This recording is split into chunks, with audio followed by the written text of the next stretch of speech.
ready, Coach. Go ahead. Okay, this week we're playing for the SEC West Championship on our home field against the #1 team in the country. And I think it's a well-deserving rank. When you look at them on offense, they're extremely talented. I believe they're the #7 scoring offense in the country. And you look at them out on defense, they're very talented also. They're the #1 scoring defense in the country. Defensively, a lot of very talented players. It looks to me like they pressure a little bit more than they have in the past, and I think their defensive coordinator is kind of putting his stamp on the defense a little bit more than he has in the past, and they're very aggressive. They got an outstanding punter, probably the best punter in college football. I mean, he can really flip the field, got a great leg. I've been playing a long time. The good thing for us is we're playing at home. We do have experience playing a #1 team 2 weeks ago when we played our best game, and we're going to have to do that again. And our crowd was unbelievable last time we did this, and I expect it to be the same. Our guys are looking forward to this game. They've worked extremely hard to get to this point. 4 or 5 weeks ago, there's not a whole lot of people I don't think would have thought we'd been in this position, and that's a tribute to our players and our staff of sticking together. Our goal is to win the SEC championship. We made that clear from day one, and this is a huge game and something we're looking forward to. Questions? Coach, you just kind of mentioned it again. There were a lot of people not expecting where you guys are right now. How much of a shift is this team playing with right now? Yeah, I think any time that you go through a major adversity, it either makes you weaker or stronger. And we're a stronger team today than we were 5 weeks ago. And our guys played their best game 2 weeks ago when the pressure was the highest. And so the good thing for us, we have experience with that. Now, this is a different team, okay? And they're very talented. They're used to winning. They won a lot. And so this is a big challenge for us. But I really like where our team's at. I like our mindset. I like our coaching staff and where they're at. And so I like where we're at. You kind of joked on Tiger Talk last night about how you guys have been in a playoff already. Yeah. It felt that way for a little while. How many games back? Does it go all the way back to LSU? Yeah, I think it goes back to LSU. I mean, since LSU's, we've been in the playoffs, and having to win every game. We've had that mindset. And, with that, there becomes a lot of pressure, but it's healthy pressure, especially when you're able to do it, to do what you say. And, we after that LSU game, we stood in this room, and we said we got to win 5 in a row. And we took it one game at a time, and we won 4. And number 5 is next Saturday. And like I said, we're going to have to play very good, and our team knows that. And so we're looking forward to it. Any injury update on some of the guys that got banged up in that ULM game? Yeah, I mean, as of right now, I'd say everybody's got a good chance of playing. There's 2 or 3 that are possibilities. Once it gets to probably Thursday, I'll have a better idea. But Trey Williams, we'll see where he's at, and we'll see where Jeremiah Denson's at, later in the week. But I expect everybody else to be ready. What about Cameron Petway? Yeah, Cameron Petway will be out. Was Jeremiah a concussion or a neck injury? Yeah, it was a concussion.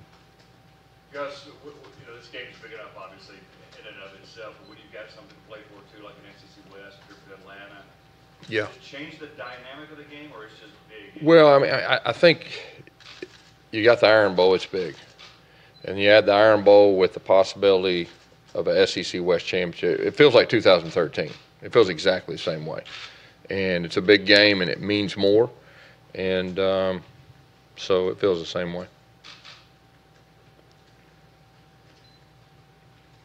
What do you say to the quarterback specifically about when they're preparing for their first Iron Bowl? You're doing it with Jared. You've done it with Jeremy, with Nick Marshall, with Cam, with multiple quarterbacks. What do you say to them heading into this game for the first time? Well, I mean, first of all, you have to be prepared. And, there's nothing like experience. Whether it was my first time to be a coordinator in the Iron Bowl or any other position, you got to experience it. And, Jarrett's in a good spot. I mean, he knows what it's about. He knows how big a game and what's on the line and all that. I will say this: I'm glad that we have our starting quarterback healthy for for this game. We hadn't been able to do that the last 2 years, and so that's a good feeling. Can you talk about the importance of the battles on the offensive and defensive line in this game? You know, a big game, really it's going to come down to that. I mean, it'll come down to up front, offensive line, defensive line. At the end of the day, you know, that's what it'll come down to. Who controls the line of scrimmage. And the bigger the game, the more important that is. And obviously, this is as big as it gets. What do you think about Minka Fitzpatrick? He does play a lot of different roles in there. I think he's one of the best or the most talented players in all of football. He's got an ability to do just about everything you would want. He's got experience. He's very savvy. He can rush a passer. He comes off the edge. He plays the run. He dissects route combinations. He's a dominant player, and you know, he's well earned that right to be, you know, talked about in the best players in the country. Other than obviously durability and staying on the field, how have you seen Carry On sort of grow this season? You know, Carry On, when we recruited him, we felt like he had a chance to be a real special player. He played a lot as a true freshman and really made some big plays for us. Last year kind of battled some injuries, and like I said, I think everybody forgets the very first game he's running for a touchdown and he pulls a hamstring so bad he had to go down, which usually that's real severe, and I think he was out for 2 or 3 weeks, and he had to manage his hamstring the first couple games in SEC play, and he did that great. And now he's healthy. He's playing with a lot of confidence. He is getting stronger as the game goes on. He's wanting the football, and you know, he's playing at a high level. Tell me a little bit about Tucker Brown, a guy that's been playing 20, 25 snaps Yeah. a game. Yeah, Tucker's really coming on for us. You know, from the tight end position, he's one of our better special teams players too. He's on the shield with the communication and everything that goes with that, and he's playing with a lot of confidence now. And you know, he's a big guy, and he's a smart guy, and he's doing a really good job for us. On the defensive front, it looks like Dontavius Russell and Derek Brown are continuing to get better. Yeah, of course, Dontavius, you know, I think, you know, for the last 2 years, he's been Mr. Consistency. I mean, he's really played well over a long period of time, and Derek, you know, is flipping the switch. I mean, he's playing his best ball right now, and just really playing in the offense's backfield, using his hands better, coming off and making plays. And, you know, obviously when you're real stout in the middle, it helps everything else, and those two guys have really set a good tone for us. Because it's always important to play from ahead, play with the lead in any game, but you were able to do it against Georgia for a huge portion of that game. That was tremendous. Alabama's only been down for 29 snaps this season. How important is putting them in an unfamiliar position in this game? You know, I think it's important to, you know, try to put them in an unfamiliar position in a lot of areas. I mean, obviously, if you can get the lead, you just said it, 29 snaps. I mean, that's a phenomenal stat. And you know, every year they're gonna be in that kind of atmosphere, and you got to play your best game. And like I said, the good thing for us is we do have experience in this situation. Matter of fact, recently, and they're a different team than that other team, but still we have experience, and I think that's a good thing. There's a matchup in the Iron Bowl about, you know, coordinator versus coordinator of Chip versus Jeremy Pruitt. Yeah. Guys that have made their way up through the high school ranks. Do you find a special connection with that with your background? Well, I mean, I think the two guys you just said were high school coaches, and I think they actually coached together. And you know, Jeremy does a very good job. You know, like I said, it looks more like his defense than last year. You know, we played him in the national championship game, and you know, it was a blitz fest. And he's a lot more aggressive this year. They're blitzing a lot more, and so you got to make them pay. You know, when they blitz, and if you don't, they'll keep doing it. And they're pretty good at it. But he's an aggressive mindset guy and does a good job. And then you look at Chip, and Chip has done an unbelievable job. You know, we talked about our balance, and he's got us as balanced I think we've ever been. You look at SEC games and how many times we scored 40 points. I think this is the best scoring we've done since I've been 8 years at Auburn. as far as scoring in SEC games. And, we've had two offenses that were two of the top four offenses in the history of our league. So the job that Chip's doing is outstanding. Both those coaches are very good coaches. Coach, does having Kevin still on the staff, having coached under Nick Saban before, does that add any sort of benefit or extra dimension to your preparedness? I think anytime experience with someone or whatever, I think it always can help in certain areas. And Kevin has experience. Greg Brown obviously has experience coaching, over there too. So you try to use all that you can, to help prepare. But every year's different, okay? Every year's different, and coaches have a way of kind of knowing when somebody was with them and what they did and what they said, and try to use that against them. Without giving away too much, just in the preparation, even in the off season for this game, when you're preparing for an unknown offensive coordinator, did you or members of the staff look back at the Patriots film to see anything from David? Yeah, I mean, you do your homework in all areas. When a new coordinator comes in the league, as far as their background, their tendencies, what they like to do. But then, each coordinator usually adjusts to their personnel. And, right now, they offensively, personnel, they're very strong. Their quarterback, I'm very impressed with him. He can make bad plays really good plays. I don't think there's very many quarterbacks around the country that can turn bad plays into good plays like him. And I don't know if you can call a bad play with him at quarterback. Coach, if Jeremiah Dixon can't go, would you play Javaris Davis at nickel? It's possible. Kevin will have the same kind of rotation he has, the last 3 or 4 weeks if Jeremiah can't go. You want to talk about the defenses, honestly, in this game with both offenses, highest scoring in the SEC since 2008, coming close to what Florida was able to do. What do you think it's been for both teams that they've been so successful?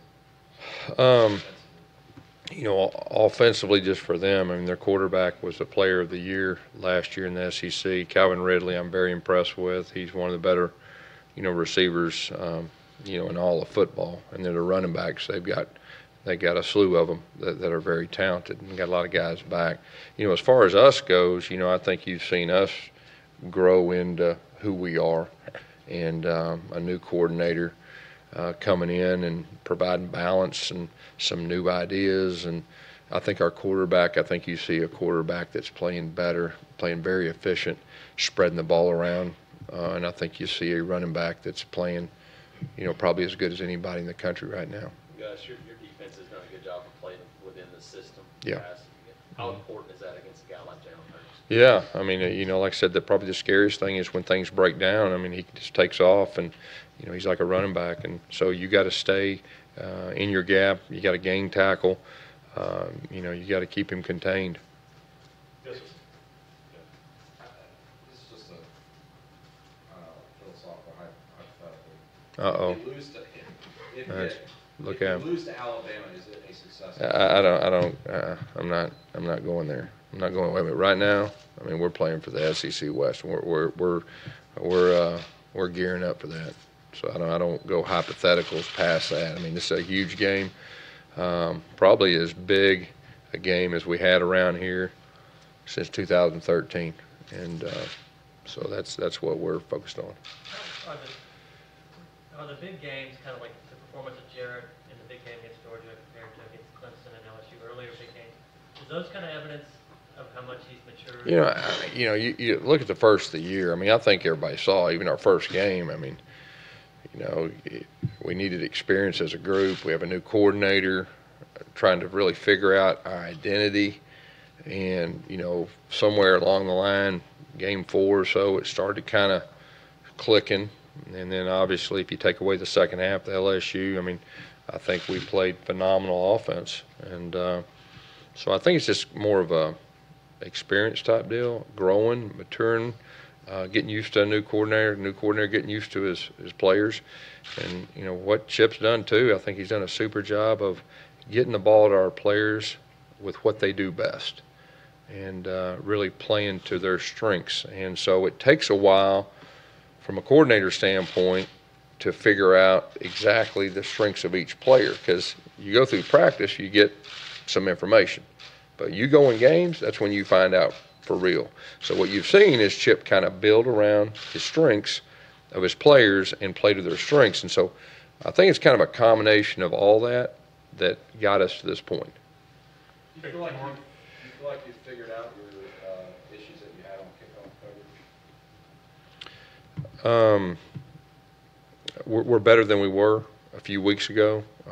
We need to continue to improve. Obviously, that's been, a problem area. We have focused on it. We've coached it differently. We focused on it more. We do have a few personnel changes.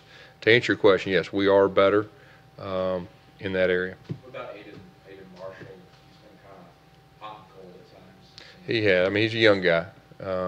A&M, he played as good as you can play against the best returner. And so, the fact that he did that on the road, with all the stress that went with that, he's capable of really doing a super job. And, he's still a freshman.